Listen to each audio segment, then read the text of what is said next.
ఆ రోజు నాకు నిజంగా సిగ్గేసిన రోజు. ఏదో చిన్న పంపుకాడు గొడవ చిలికి చిలికి దళితులకి పెద్దాయనకి యుద్ధంగా మారింది. ఆవేశంతో రెచ్చిపోయిన పెద్దాయన ఆ ఊరంతా తగలబెట్టించాడు. ఏదో కాంప్రమైజ్ చేసే పెద్దాయన. కాంప్రమైజా? నువ్వు సీఎం ఇవ్వరా? ఆ మాట అంటే నీకు సిగ్గు లేదు? సంతోషించాలే. స్టాఫ్ని, ప్రెస్ని, సెక్యూరిటీని అందరిని తీసుకుని వెళ్ళిపో. పెద్దాయన, ప్రభుత్వానికి ఇది ఒక మచ్చ అవుతుంది. ప్రజలు మనల్ని క్షమించారు. అట్లాగే తలంచు కూర్చో. వాళ్ళు బాగా బలిసిపోయి ఉన్నారు. రేపు నీ పెళ్ళం మీద కూడా చేయేస్తారు. రై, నీ బలగంతో చెప్పు, ఆ ధనంజయ్ గారిని సీఎం చేసేస్తాను. ఆ క్షణం నా పక్కనున్న పోలీసు వాళ్ళకి ఒక్క మాట, ఒక్క చిన్న సైగ చేసిన ఈ రాష్ట్రంలో మరెక్కడా కులాల పేరుతో మారణహోమం జరిగేది కాదేమో. కానీ ధైర్యం చాలేదు. పెద్ద ఆయన కోపం తట్టుకోలేవన్న భయం. 1000 కోట్ల వరల్డ్ బ్యాంక్ అప్పు కోసం ఏమీ సంబంధం లేని తెల్లవాళ్ల కాళ్ళు పట్టుకోవాల్సి వచ్చింది. గట్టిగా ప్రయత్నించి బ్లాక్ మనీని వెలికి తీస్తే మన రాష్ట్రంలోనే 1 సంవత్సరంలో 1,00,000 కోట్లు కలెక్ట్ చేయొచ్చు. కానీ చేసేవాళ్ళెవరు? రాజకీయం అంటే డబ్బు, బంధుత్వాలు, కొనడం, అమ్ముడుపోవడం. ధనుంజయ్ డిప్యూటీ కలుస్తున్నారు. నా భార్య తమ్ముడు కూడా. 30 ఏళ్లకే సీఎం అవ్వాలని ధనుగాడు అడిగితే పెద్దాయన నవ్వు ఊరుకున్నాడు. ధనుగాడు సీఎమ్మా? 30 ఏళ్ళు, 3 రేప్ కేసులు, డిగ్రీ లేదు, తాగుడు, తిరుగుడు, గ్యాంబ్లింగ్, డ్రగ్స్. ప్రజలన్నా ప్రజాస్వామ్యం అన్న అర్థం తెలియని లోఫర్.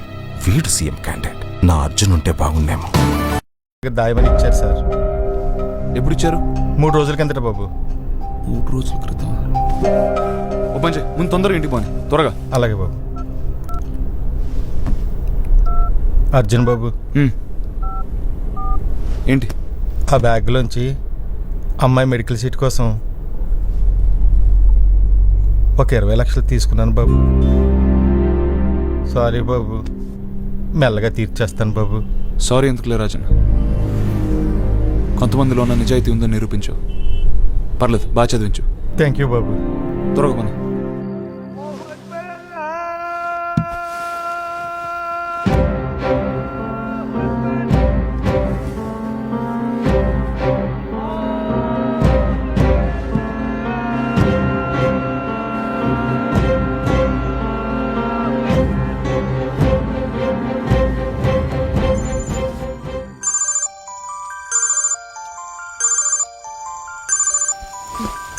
అజీ ఫోన్.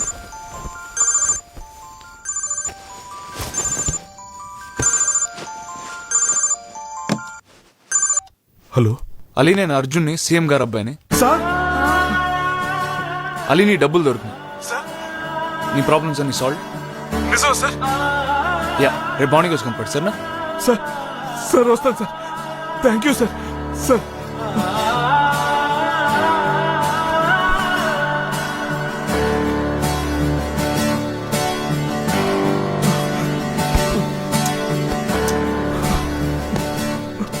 మాదేవయ్య గారు, ఈ రాష్ట్రంలో మీ ఆజ్ఞ లేకుండా సీఎం నుంచి క్లర్క్ వరకు ఏ పోస్టింగు జరగదు. మీరేమో మీ కులానికి, మీ కుటుంబానికి చెందని వారిని అధికారంలోకి రానివ్వరు. మరి రాష్ట్రంలో నిమ్న వర్గాలకు న్యాయం జరిగేది ఎప్పుడండి? అయినా మీకెందుకంత కులపిచ్చి?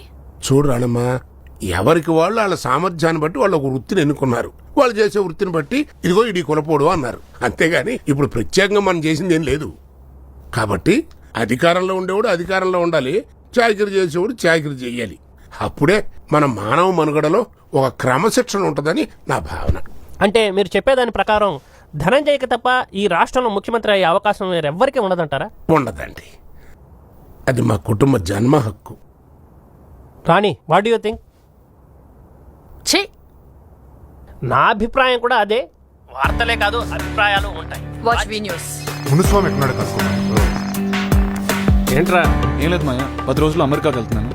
డబ్బది కొంచెం కావాలి. ఆ కొబ్బరి తోడు కూడా అమ్మేసేయండి. ఏంటి, ఏమైనా కంపెనీ ఏమైనా పెట్టబోతున్నావా? అలాంటిదే మాయా, కొంచెం క్యాష్ అర్జెంట్. నో ప్రాబ్లం, 2-3 రోజులు అరేంజ్ చేస్తాను. ఇలాగే ఒకసారి. ఎరా అర్జున్, నేను రద్దాను. ఏంట్రా తొందర? నేను సీఎం అయ్యేదాకా ఆగలేవా? లేదురా, కొంచెం అమెరికాలో బిజినెస్ అది సెటప్ చేస్తే తర్వాత కూల్. నీ ఎలక్షన్స్ ఎప్పుడు? నాకు ఎలక్షన్ ఏంట్రా, ఏదో ఫార్మాలిటీకి ఉంటుంది. 2 వీక్స్లో ఉంటుంది. ఓకేరా, congrats in advance. Thank you, all the best. Hello, Srikanth గారా? అర్జున్ ప్రసాద్ గారా? సార్, మీరు చెప్పిన అమౌంట్ కొంచెం ట్రాన్స్ఫర్ చేస్తారు, కొంచెం అర్జెంట్. అంతా క్యాష్ అన్నా సార్? అవునండి, మొత్తం క్యాష్గా ట్రాన్స్ఫర్ చేయండి. ల్యాండ్ బదులు క్యాష్ కావాలి.